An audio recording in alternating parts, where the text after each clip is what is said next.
Opinion: India needs cognitive warfare plan in the wake of Operation Sindoor, India's precision strike against cross-border terrorist camps in Pakistan. A disturbing counter-offensive has emerged not on the battlefield, but in the information domain.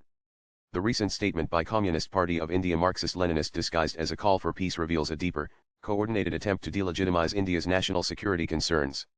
On the parallel, certain social media influencers and public figures have echoed narratives that align more with Islamabad's propaganda machinery than with India's democratic discourse. Convergence of disinformation, ideological proxies, and cognitive warfare by deftly manipulating freedom of speech calls for deep dive analysis. Nanan Operation Sindoor was launched in response to the brutal killing of 26 Indian civilians by Pakistan-backed jihadi groups in Pahalgam.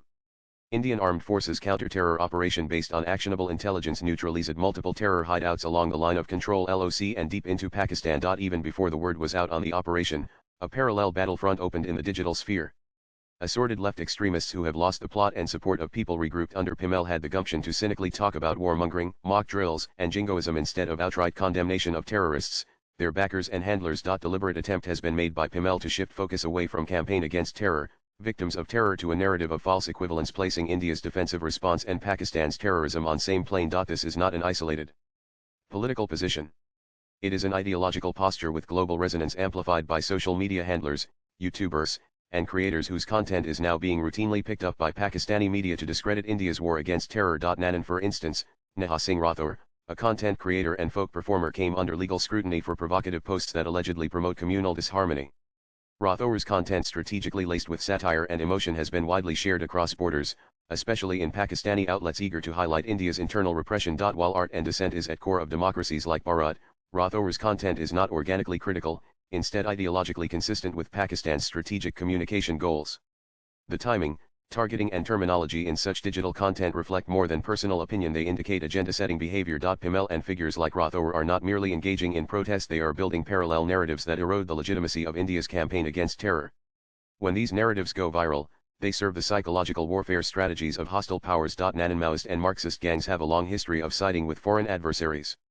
During 1962 Sino-Indian War, segments of CPI openly supported China, dismissing Indian territorial claims and branding national mobilization as bourgeois nationalism. Today, the same ideological model has evolved, more sophisticated, digitally native and far more dangerous. By refusing to condemn cross-border terrorism and attacking India's right to respond, CPIML's latest statement resurrects this playbook.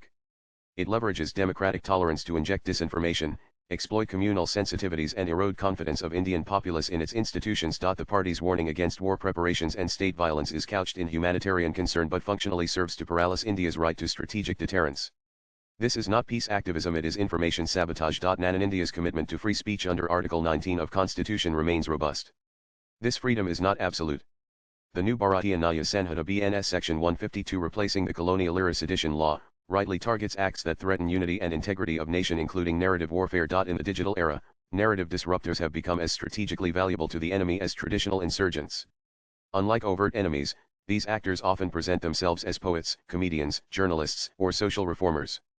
Their strength lies in ambiguity, their power in virility. Nanan, international opinion is increasingly shaped by perception rather than policy. In this context, India's counter-terror narratives must compete not only with traditional media but with decentralized content ecosystems that are vulnerable to infiltration, manipulation and illegal funding. When disinformation aligns with an adversary's diplomatic strategy, i.e., portraying India as an aggressor and the region as unstable, it not only undermines counter-terrorism efforts but damages India's geopolitical credibility in multilateral forums. Suspension of Indus Waters Treaty IWT. Following Pahalgam terror attack was a bold diplomatic move, signaling a shift in India's engagement with Pakistan.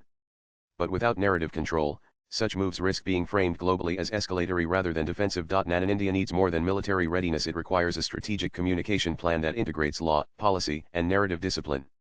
This includes Nanan's CPIML statement, and online activism that follows it are not expressions of dissent, they are symptoms of a deeper vulnerability: India's tolerance for internal ideological actors who camouflage sedition as satire. Swipe left for next video. As India rises on the world stage, its battles will increasingly be fought in the cognitive domain.